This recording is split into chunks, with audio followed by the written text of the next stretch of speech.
Наши мысли о переезде в Черногорию были еще в 2013 году, когда мы отдыхали по путевке здесь. И еще тогда мы почувствовали, что это то, о чем мы всегда мечтали. Жить в такой стране, где можно ощутить умиротворение, побыть в тишине и спокойствии, где есть живописные горные пейзажи, хвойные леса, где буквально все утопает в зелени, а также есть чистое море, чистый воздух и где царит магия и волшебство. И после этого мы полностью погрузились в поиск информации, как переехать и легализоваться в Черногории. Также у нас были мысли насчет Болгарии, но когда мы туда приехали, поняли, что именно Черногория – страна для нас. На данный момент мы живем здесь уже более 5 лет. Мы пережили за этот период многое. Были и взлеты, были и падения, были осуждения близких, но до сих пор мы не жалеем, что живем в Черногории. И не знаем, сколько мы здесь еще пробудем, но знаем одно, что этот выбор был не зря. Друзья, всем привет! Привет! Вы на канале «Как-то так». Сегодня ровно год с того момента, как вышел первый ролик на нашем канале. И в честь этого мы решили с Юлей рассказать, как же мы переехали в Черногорию, где мы жили, как мы жили, где работали, плюсы и минусы жизни в Черногории. Поэтому берем чаек, кофеек, погнали! Поехали!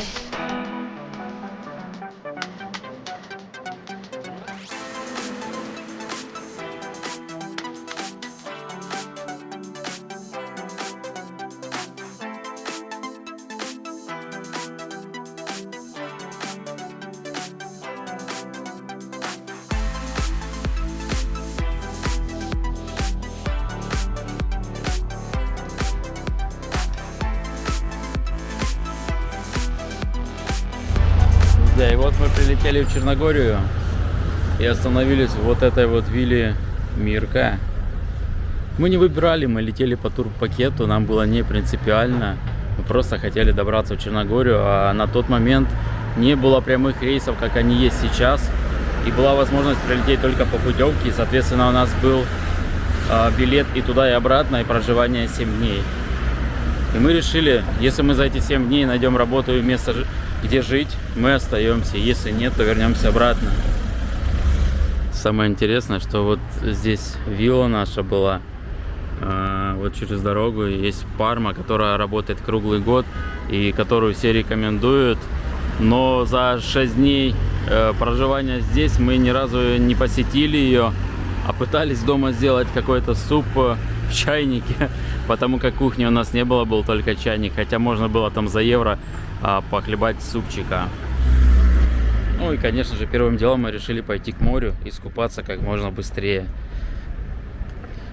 Многие туроператоры предлагают именно в этих районах апартаменты, и ведет к морю одна улица, по которой мы, собственно, и спускались. Это Майнский путь. И вот, спускаясь именно по этой дороге, мы с Юлей первые, я не знаю, наверное, полчаса пребывания нашего в Черногории спешили, торопились к морю. К морю, мы так его долго ждали. Кстати, это основная улица, она единственная. Если вы отдыхали в Будве, то, скорее всего, вы знаете Майнский путь и точку «Все по евро». А вот здесь была точка по продаже экскурсий, где мы тогда познакомились с ребятами из Македонии, Георгием и Александром. И проходили мы здесь, шли дальше к морю, туда. Ребята спросили, не хотим ли мы на экскурсию. Конечно же, мы собирались и на каньоны, и на рафтинг. И сказали, что нам интересно, но хотим отдохнуть. Пока на пляже только приехали. Это было, я не знаю, первые полчаса, наверное, нашего пребывания в Черногории.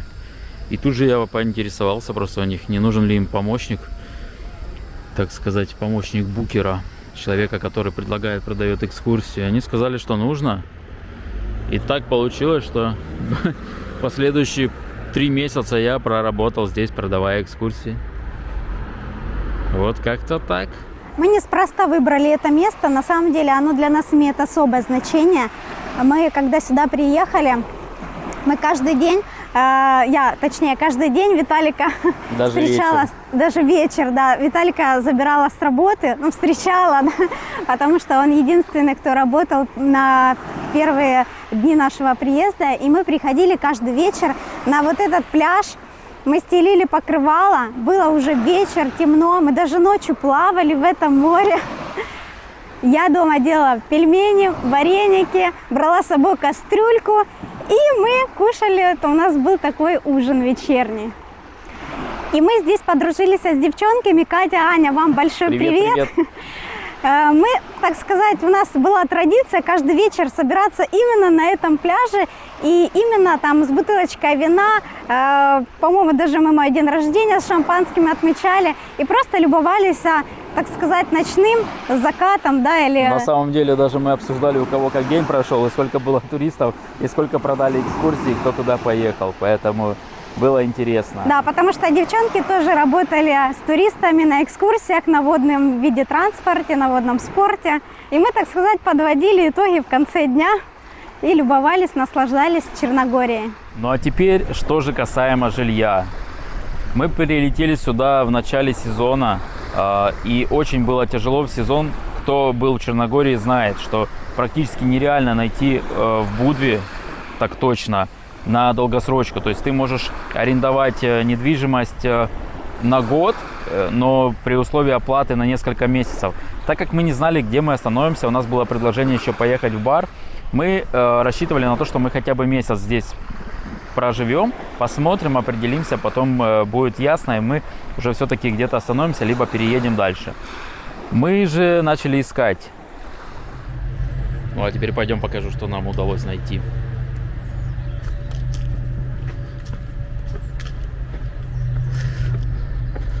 Кстати, это было очень тяжело в это время, и подключились, конечно же, местные активисты, скажем так, начали предлагать нам разные варианты. Но, соответственно, по стоимости мы еще не понимали тогда. И нам предложили вот здесь, видите, там люди живут, я сейчас туда не пойду. Мы, значит, здесь жили за 500 евро, договорились. И нам хозяева сказали, что если мы останемся еще на следующий месяц, то как бы будет 450. Но самое интересное, когда наступил следующий месяц, нам сказали 550. Вот здесь мы жили. Вот была сразу дверь, вход. И летом было очень жарко, там нету кондиционера. Мы спали с открытой дверью. И часто очень просыпались от того, что коммунальные службы, уборщик ходил, убирал тут. И постоянно к нам заглядывал в дом. Как бы было не совсем комфортно. Ну, как бы варианта не было. Мы тогда не знали, куда дальше податься. Нашли и радовались тому, что было за 500 евро. Но какое бы было разочарование, когда пришел хозяин и сказал, что 550. Я говорю, так ты же говорил, там дешевле. Он, ну хочешь, не хочешь, плати, съезжай. Или. Но так как нас не устраивала эта квартира, потому что там не было кондиционера, там жутко закусали нас комары. Кстати, я забыл за комаров сказать. Это просто было там, я не знаю, 24/7 кусали комары. При том, что мы и таблетки, и фумигатор, и кремом я мазала специально. Не помогает. Просто было очень много. Там растения растет, и видно ихнее там кубло. Да? Но это воспоминания просто на всю жизнь из этих комаров. А я еще хотел бы добавить, что мы когда жили в этой квартире, мы не высыпались из-за того, что уже в 5 утра было душно, и, как Юля говорит, комары, то мы вот приходили сюда на пляж, и здесь спали до 7 утра, потом шли завтракали, я шел... мы шли еще раздавать листовки. Друзья, по поводу первого месяца опыта работы в Черногории, хотелось бы отдельно сделать такое отступление, потому как, ехав сюда, у нас не было целенаправленно какой-то работы. Как я сказал уже, мы нашли работу, я нашел, на продаже экскурсий, но я не помню, сказал или нет, что квартира у нас стоила 500 евро, а зарплата мне выходила 600 евро. И, соответственно, этого было мало. И Мы, опять же, по воле случая нашли компанию, которая здесь была Vanguard. Это дисконтная программа, которая была в Черногории, предлагала различные скидки. Бонусные карты. Да, и была промо-акция, на которой нужно было раздавать эти карточки и давать информацию о этой программе. И вот в первый месяц, живя здесь, в Черногории, мы из-за того, что не высыпались, было жарко, шли на пляж, спали там до 7, шли завтракали. А потом в 8 мы шли, раздавали карточки до 12. Я обедал, из 12 работал на экскурсиях до 10 вечера.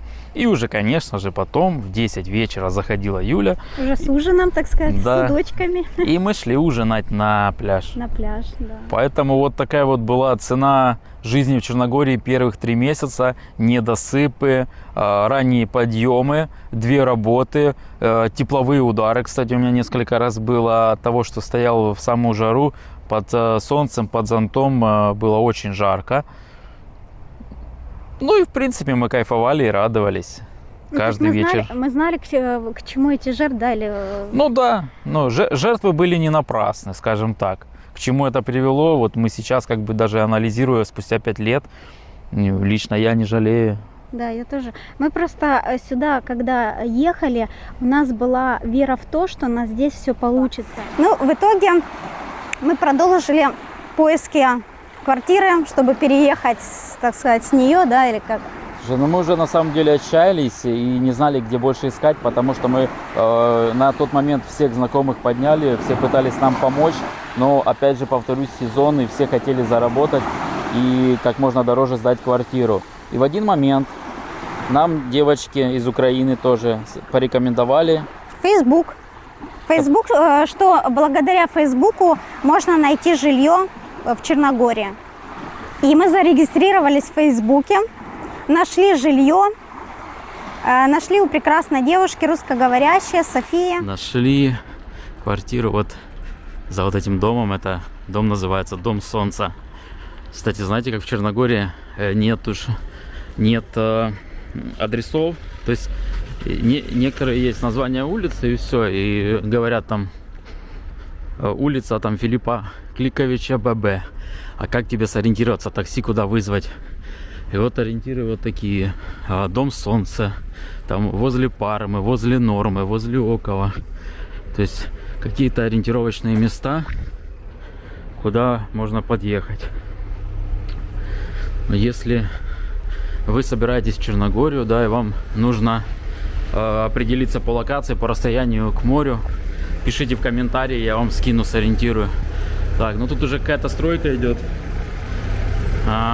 Вон вот этот вот домик был, в котором мы жили.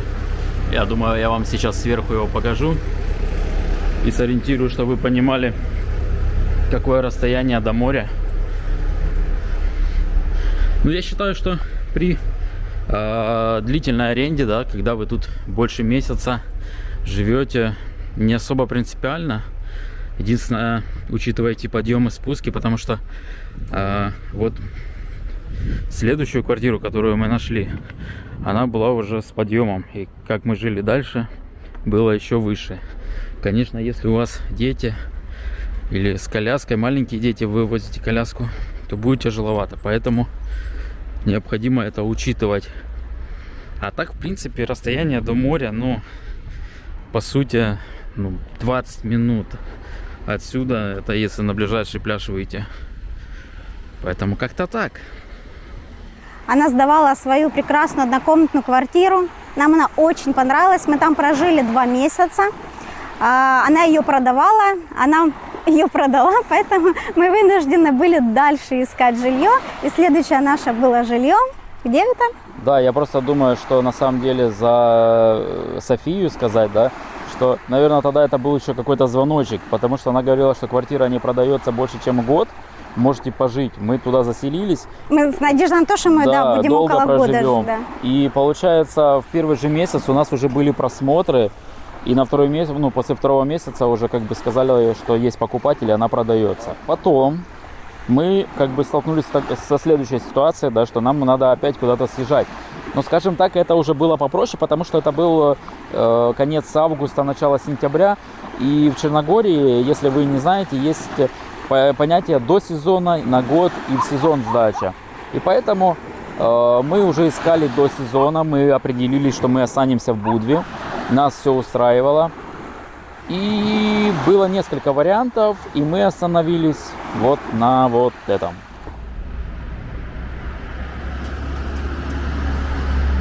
Очень теплый дом. У нас даже окна выходили на обратную сторону, там где парк. И было достаточно тепло и комфортно. Мы прожили здесь 2,5 года. И я думаю, мы остались бы тут еще и, возможно, бы по сей день. Но потом просто поменялось. Нам предложили управление виллу с проживанием. И мы переехали туда. Кстати, друзья, если вы едете в Черногорию и хотите найти квартиру до сезона или же на год, есть варианты. Именно в этом доме рекомендую. Я где-нибудь здесь оставлю ссылочку на фирму Stepmonte. Обращайтесь. Это не реклама, просто рекомендация. Ну вот, как все знают, кто не знает, в середине сентября, вообще официально конец сентября, заканчивается туристический сезон. 15 сентября уже заметно ощутимо идет спад. И пришлось задуматься о том, где же работать дальше.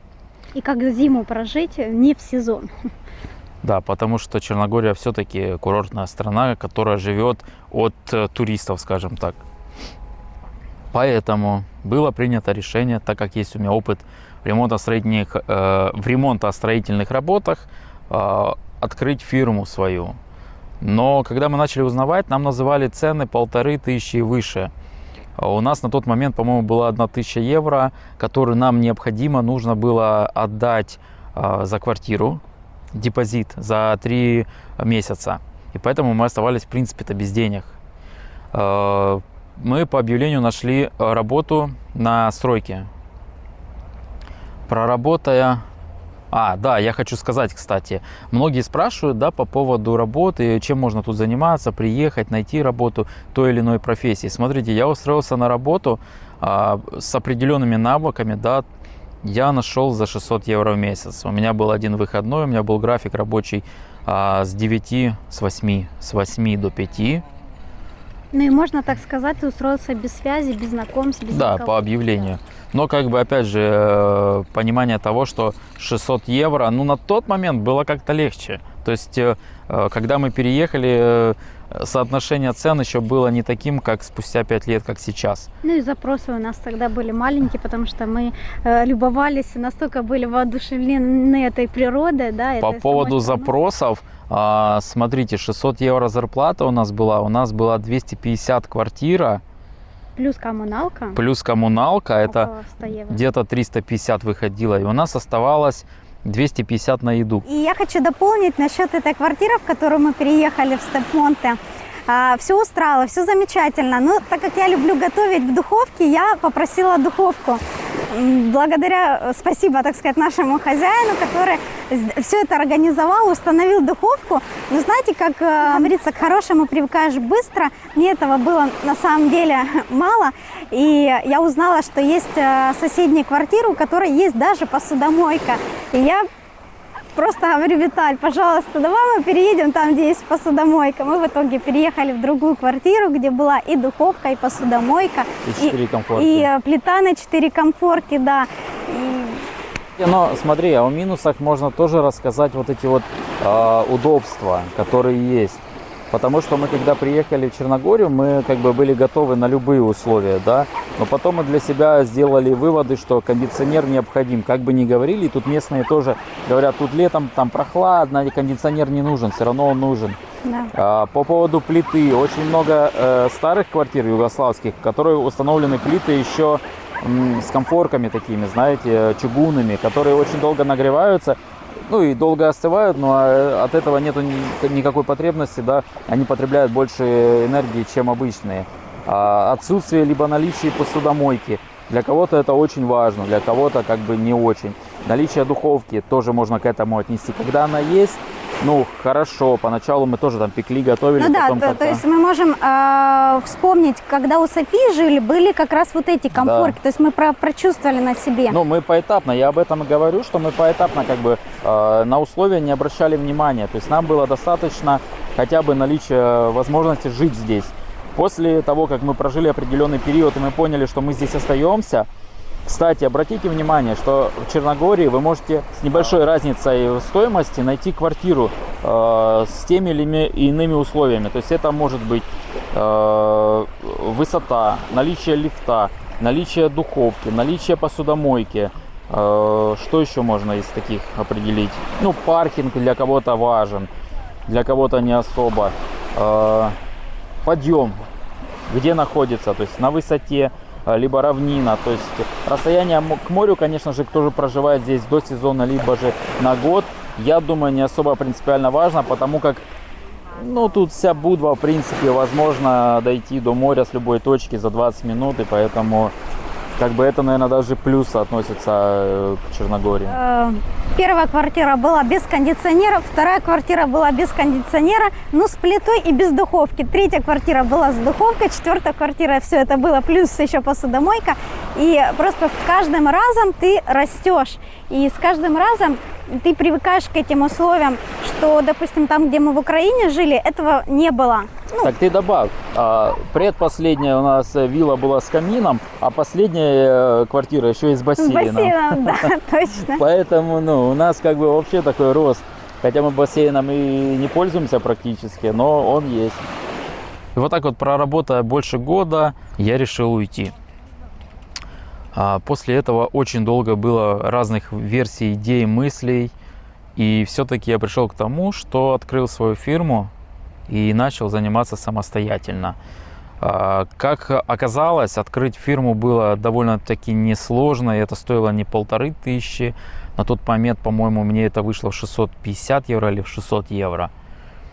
И, в принципе, через определенный период, смотрите, кстати, хотел бы за это сказать, что приехать и сразу же найти работу, даже там, будучи мастером при открытии своей фирмы, ну, вряд ли получится у кого-то сразу, потому что здесь работает сарафанное радио и должно пройти определенное количество времени. Это может быть месяц, два, полгода, но вы находите своего клиента, вас рекомендуют, и если вы подходите и делаете все качественно, обязательно будут клиенты, вне зависимости от количества специалистов, которые здесь находятся. И так и получилось, что прошло полгода, я нашел своих клиентов. Поначалу, да, я выкидывал объявления в Facebook, рекламировался, какие-то рекламы, но спустя полгода даже не было в этом необходимости, потому как работало сарафанное радио. И, что в Черногории и даже на данный момент это да, очень актуально. Сейчас, да, вот, кстати, что работает, никакая реклама так особо не сработает, как просто сарафанное радио и подсказки на Фейсбуке. А я в это время устроилась на конфетную фабрику и проработала там примерно около года. Зарплата была у меня 300 евро, чего это тоже не хватало, это самая минимальная была зарплата. Вот, не знаю, сейчас, может быть, это уже компания закрылась, потому что это не пошло, так сказать, на большой рынок в Черногории. И много таких ребят, которые что-то открывают, и спустя какое-то время выясняется убыточно, да, это предприятие, и закрывается. Ну, в общем, я осталась, опять же таки, без работы, и хочу сказать, ну, как бы подвести к тому, что в Черногории нету стабильной работы.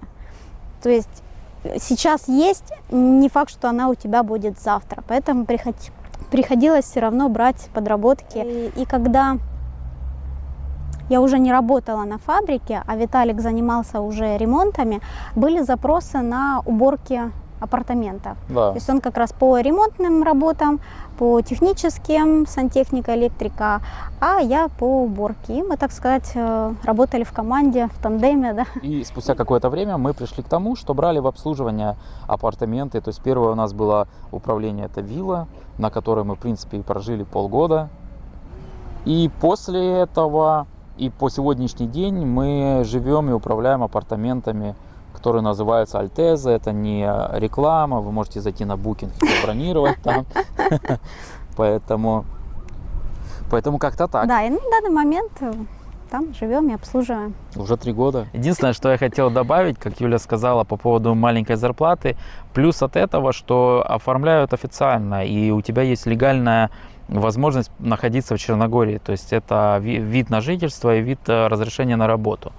Поэтому это можно отнести к плюсам, хотя и минус маленькой зарплаты, но плюс того, что ты официально оформлен.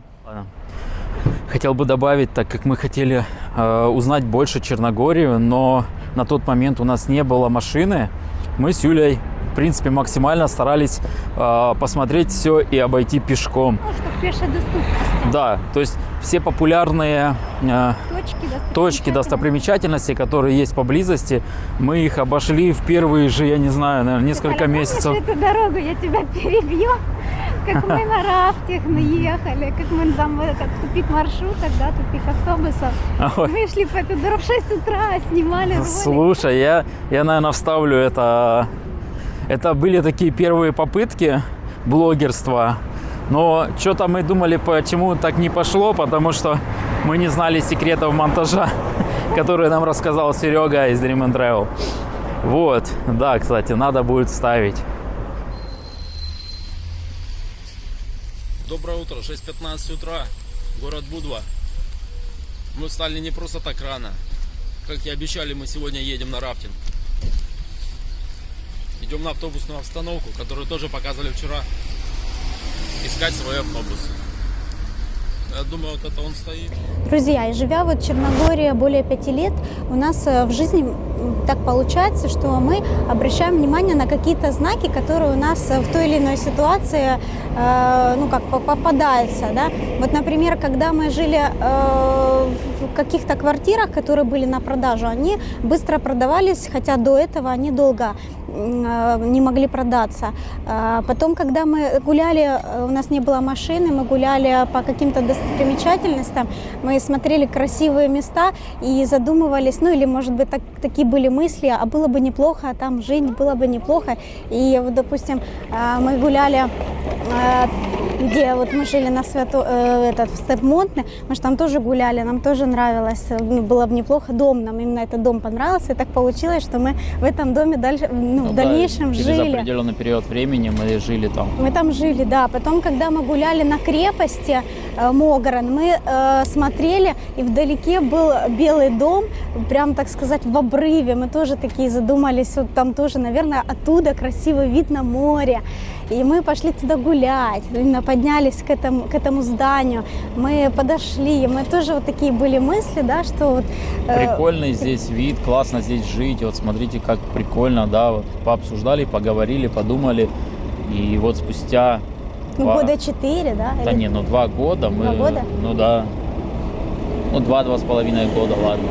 Да, и мы в этом доме жили, и вот и продолжают эти знаки, вот нам что-то хотят подсказать, не знаю, что-то вот намекнуть, ну я не знаю, как это объяснить, но вот даже по телевизору часто мы какое-то слово скажем, да, или по телевизору это же слово повторяется, хотя мы даже, ну, вот я не знаю, почему и с чем это связано, ну, вот как-то так. Друзья, ну вот как-то так. Спасибо, кто остался с нами до конца. Не забываем про лайки. Пишите комментарии. Немножко поделились частичкой истории из нашей жизни. Вы спрашивали о нашем переезде. Мы просто долго думали, как это лучше преподнести в видеоролике или же на стриме. Многие из вас писали, что на стриме, потом стрим сохранить. Но мы все же решили сделать отдельное видео и просто приурочить к такой вот дате, к нашему юбилею, да? Юбилею нашего канала. Поэтому, друзья, как-то так. Всем спасибо. А вы подписывайтесь на канал, ставьте лайки, пишите комментарии. И до новых роликов, до новых встреч.